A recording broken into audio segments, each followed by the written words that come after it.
I love squash. Through squash, I kind of understood myself.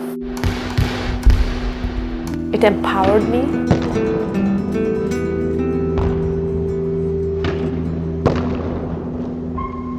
It's an art.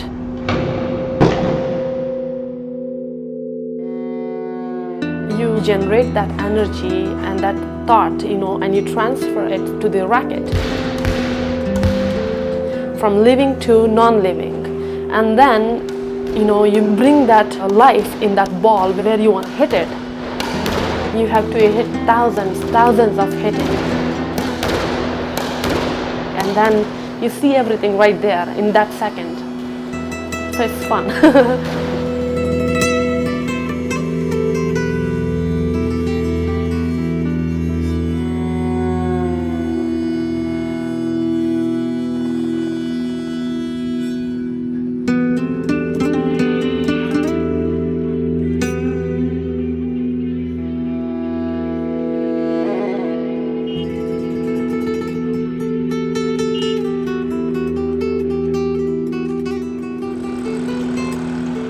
From Waziristan, we have our own local system.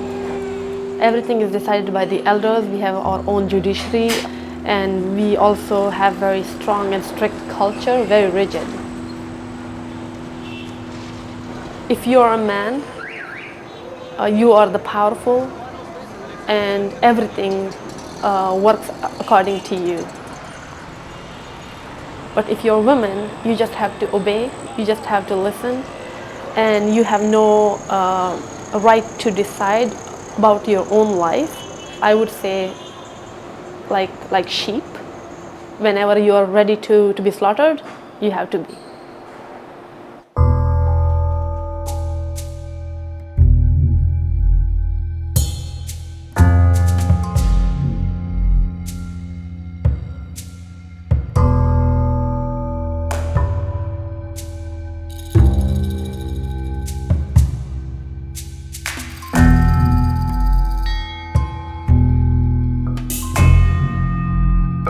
When I was 4.5, I realized that I don't want to be in girly dresses anymore.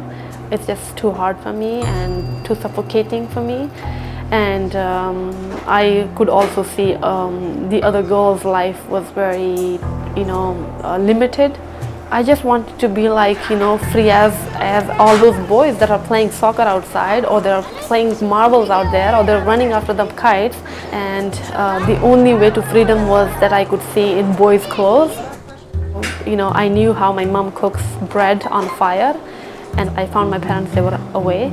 I got this opportunity to take all my girly dresses outside in the backyard, put the kerosene oil, and burn them. And I put on my brother's clothes on, and also there was a big scissor that my mom used to keep in the sewing machine. I took that and I hold this hair and like try to cut those hair that I had. So it went really wrong. When my father saw all this, he, rather than becoming angry at me, he said, "Okay, well, you want to be like that? Okay, your name is going to be Changes Khan from now on." I was lucky that I was born in such a blessed family. My father believed very different than the rest of the people. My father is not the person who would just get rid of me and, would say, this daughter is, I don't know what to do with her, so let's marry her off, He's not that father.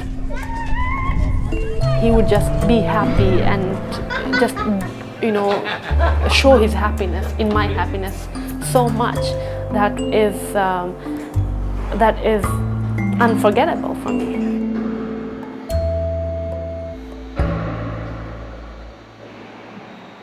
I grew up like a tomboy. I grew up one of those men. As a man, I thought that I should look after my family, be responsible for everything. At age 10, my father taught me how to use gun, and in the absence of him, I can protect my family. I'm the only one who started playing squash, sports, any sports from there. It's not an easy thing. And especially coming from tribal areas, and I used to travel all over Pakistan in boyish clothes by myself, 8 hours, 9 hours away for tournaments.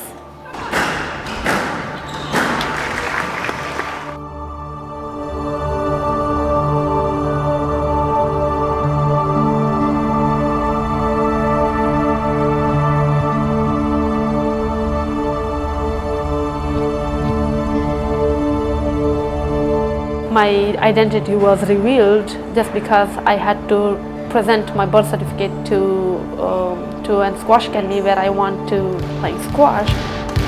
When people came to know about me that I'm Maria, I'm a girl, at that time I was treated so badly. I was harassed, I was attacked, I was bullied on every corner. That made me wish that I wish I was not a girl. I wish I was not a Maria.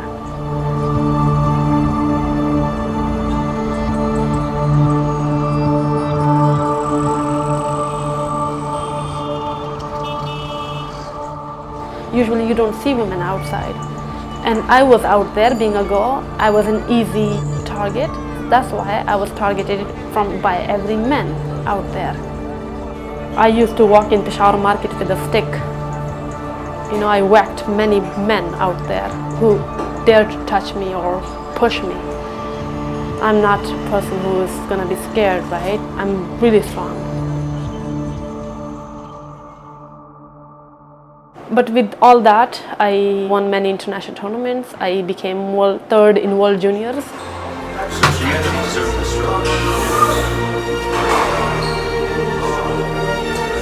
And I beat a lot of top players.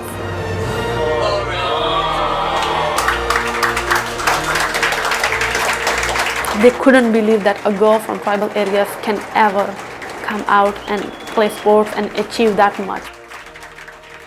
I come from Wazir tribe, the headquarters to Taliban, and when they found out that they want their own girl, is playing in skirts and playing squash and that level, they just threatened us to death.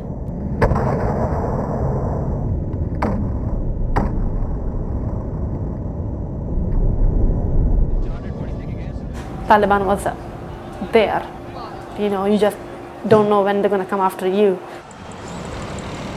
I don't want to be kidnapped by those people, being a girl. And I was thinking of carrying a gun so I can take them down with me if they do something to me.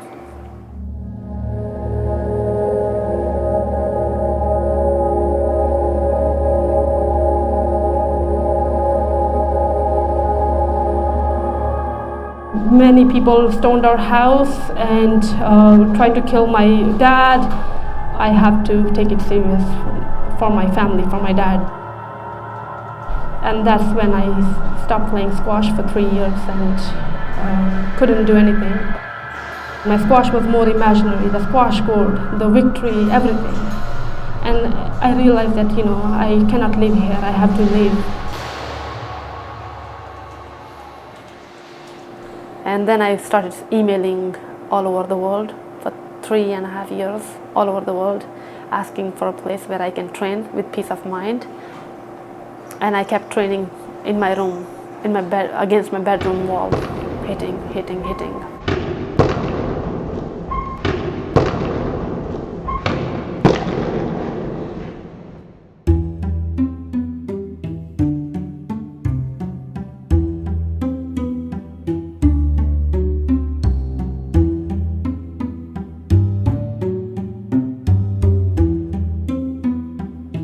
It was disappointing, but I never gave up, and I sent an email again because that kept me excitement too.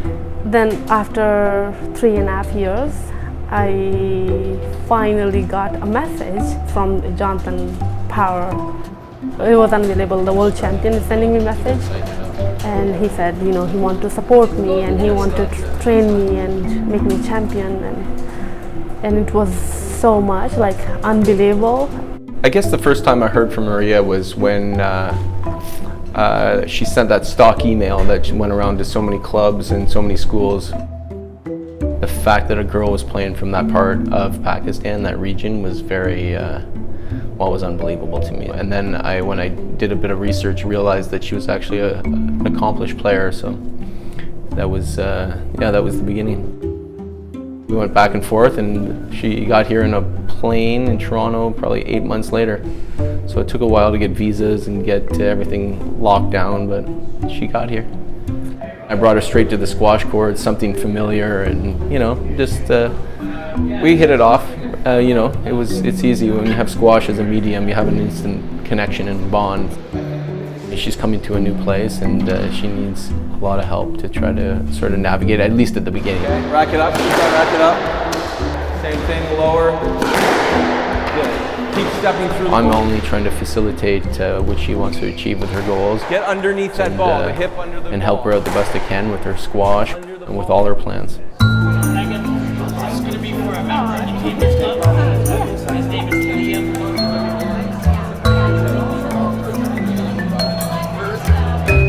Came to Canada, and the love, the respect that people gave me, it's beyond compare. I feel like at home, and everyone is like a family to me. That love that they gave me, it also healed the wounds on my soul too. And I feel much stronger today. I have good people around me, and I can now also go back and help other Marias out there.